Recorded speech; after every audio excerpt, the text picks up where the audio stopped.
Hey everyone, welcome back to the channel. Today we've got a super quick and easy home improvement tip that'll save you a ton of frustration. We've all dealt with those annoying squeaky doors. But don't worry, I'm going to show you how to silence those squeaks once and for all. You don't need any fancy tools or expensive products. You probably have everything you need right at home. Use a bit of olive oil, coconut oil, or even cooking spray.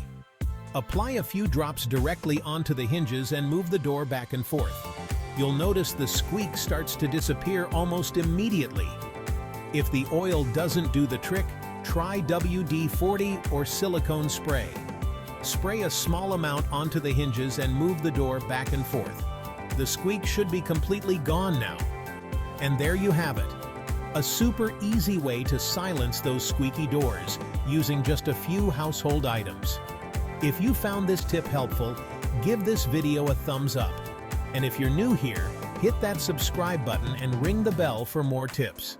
Thanks for watching, and I'll see you in the next video.